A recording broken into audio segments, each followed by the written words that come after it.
Jangan lupa subscribe, like, komen, dan share YouTube TVRI Bengkulu. Dan nyalakan loncengnya ya. Selamat pagi pemirsa, apa kabar Anda? Semoga selalu sehat dan dapat melaksanakan kegiatan sebagaimana mestinya.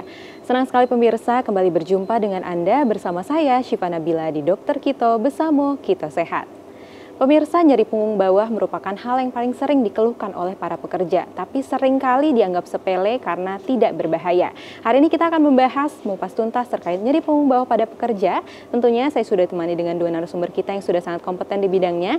Dua dokter Kito, yang pertama ada Dr. Rizkyanti Anggraini, Master Kedokteran Klinik yang juga di kedokteran okupasi ya dok ya. Baik, selamat pagi Dr. Rizky. Gimana dok kabarnya dok? Alhamdulillah sehat. Sehat ya dok, udah siap banget nih dokter Rizky sepertinya untuk memberikan edukasi nih kepada pemirsa dokter kita di rumah. Insya Allah. Oke, baik pemirsa, yang kedua kita sudah ditemani dengan Dr. Lisda Naomi. Selamat pagi dokter. Selamat pagi Syifa. Gimana kabarnya dok?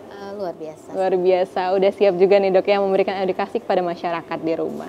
Baik pemirsa, langsung saja kita mulai diskusi kita pada pagi hari ini. Sebelumnya saya ingatkan bagi pemirsa yang ingin bertanya bisa melalui layanan WhatsApp interaktif kami di 0811 10 13 210. Langsung aja kita tanyakan terkait dengan nyeri punggung bawah ke Dr. Lisda terlebih dahulu nih dok. Terkait dengan nyeri punggung bawah tentunya ada definisi tersendiri ya dok. Mungkin boleh dijelaskan secara umum biar pemirsa dokter kita nih nggak salah nih terkait dengan terminologi dari nyeri punggung bawah. Silakan dok. Jadi sebenarnya hari ini kita kedatangan pakarnya ya. Iya benar. Pada Dr. Rizky yang sudah menyempatkan waktunya. Karena sebenarnya keluhan nyeri punggung bawah ini adalah salah satu gejala yang sering kali ditemukan dok, khususnya di vaskes primer, khususnya buat kami para dokter klinisi yang ada di puskesmas ataupun di klinik Pratama itu banyak sekali keluhan tentang nyeri punggung bawah.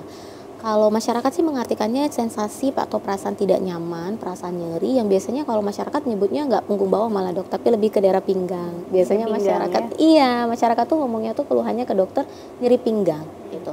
Dan topik kita hari ini kan khususnya pada pekerja gitu. Tapi mungkin nanti kita akan bertanya lebih dalam juga dengan Dokter Rizky sebenarnya karena di faktanya di lapangan bukan hanya pekerja, justru juga ada beberapa kaum lansia yang mengeluhkan keluhan yang sama. Nah, yang masih menjadi pertanyaan juga bagi masyarakat itu sebenarnya adalah banyak sekali masyarakat yang mengartikan sensasi itu sebagai saraf kejepit nih dong. Yeah. Nah, jadi hari ini kita akan lebih luas ya Syifa. Sebenarnya itu saraf kejepit, faktor ergonomis pekerjaan atau seperti apa? Oke, berarti banyak sekali ya dok ya untuk nyeri punggung bawah ini bisa menjadi salah satu tanda ternyata berbagai penyakit. Nah, nanti langsung dibahas oleh Dokter Rizky. Boleh dok, kita langsung bahas dengan slide-nya langsung biar pemirsa di rumah lebih jelas lagi. Langsung ya? Iya, boleh silakan dokter. Jadi pada hari ini kita akan membahas mengenai nyeri punggung bawah pada pekerja ya. Nah, nyeri punggung bawah ini sebenarnya kalau WHO itu mendefinisikan sebagai nyeri yang dirasakan di antara tepi bawah tulang rusuk kita yang di belakang ini, tepi bawah sampai ke bokong ya, bagian tepi atas bokong atau lipatan bokong. Nah, tetapi dari penelitian yang lain ya, dari Virbanik itu mendefinisikan nyeri punggung bawah ini merupakan nyeri ataupun rasa tidak nyaman. Ya, maupun rasa tidak nyaman dari tepi koste atau tepi iga tadi, tulang rusuk tadi dan sampai di atas lipatan gluteal inferior. Maksudnya itu di atas bokongnya sedikit ya. Yang disertai nyeri pada tungkai atau tidak. Jadi bisa jadi nanti diikuti juga gejalanya itu nyeri pada tungkainya, pada sepanjang kaki tungkai kanan ataupun tungkai kiri atau bahkan tidak disertai dengan gejala pada tungkai ya. Jadi bisa dia hanya nyeri punggung bawah saja atau memang diikuti dengan nyeri pada tungkai, baik itu kanan ataupun kiri. Nah, kemudian kejadian nyeri punggung bawah kita singkat sebagai NPB ya. Ini meningkat dari tahun ke tahun. Ini meningkat dari tahun ke tahun. Ya.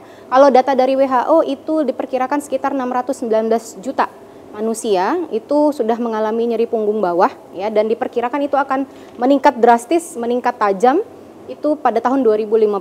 Kenapa? Karena berdasarkan usia itu akan naik terus dan naik terus. Nah, kalau kita bicara dari konteks pekerja, ternyata nyeri punggung bawah ini merupakan penyebab utama kecacatan atau disabilitas dengan prevalensi tertinggi di dunia. Jadi kalau di pekerja itu kan macam-macam ya penyakit akibat kerjanya.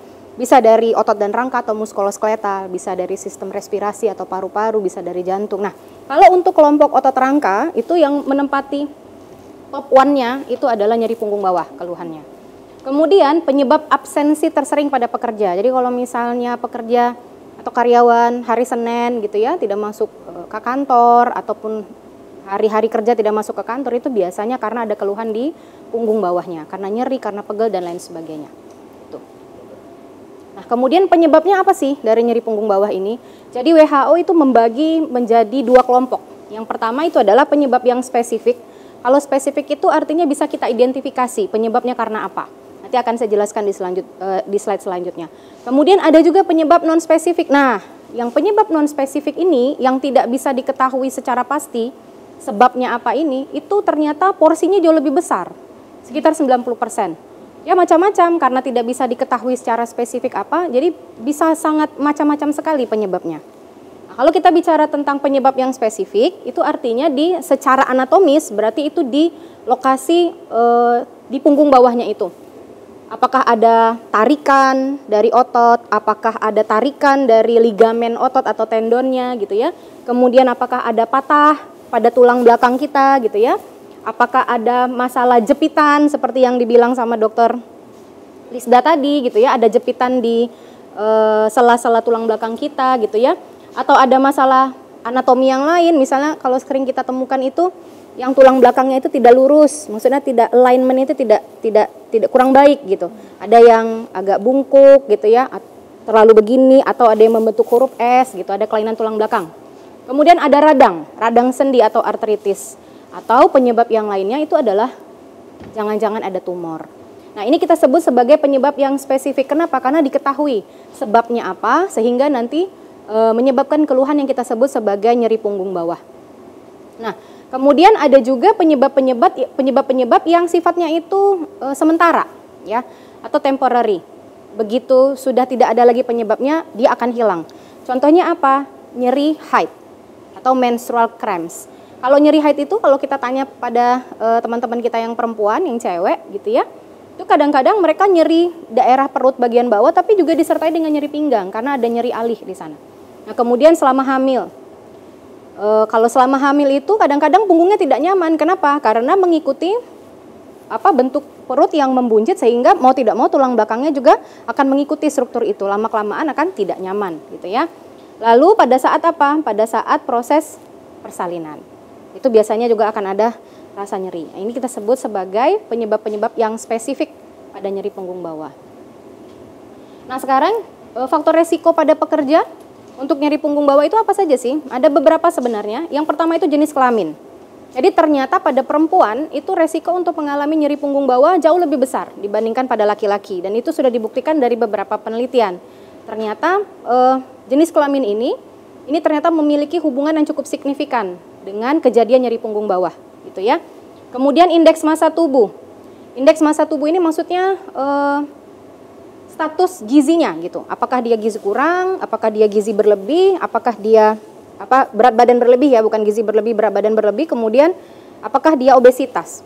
Makin tinggi indeks massa tubuhnya gitu ya, itu akan menyebabkan nyeri punggung bawahnya juga, itu resiko mengalami nyeri punggung bawah itu ternyata jauh lebih besar juga. Jadi makin gede badannya, makin obes seseorang, maka resiko untuk mengalami nyeri punggung bawah juga makin besar. Lalu yang berikutnya adalah gaya hidup tidak sehat. Gaya hidup tidak sehat ini maksudnya itu tadi yang akan menyebabkan indeks massa tubuh menjadi naik gitu ya. Terutama satu lagi adalah merokok. Ternyata merokok itu merupakan faktor resiko yang cukup tinggi untuk menyebabkan seseorang beresiko mengalami nyeri punggung bawah. Oke, mungkin banyak sekali ya dok ternyata faktor resiko untuk menyebabkan nyeri punggung bawah. Betul. Akan kita lanjutkan ya dok? Siap. Menarik sekali tentang rokok nanti. Pemirsa, akan kita lanjutkan terkait dengan faktor resiko nyeri punggung bawah setelah jeda iklan berikut ini. Tetap bersama kami di Dokter Kito, bersama kita sehat.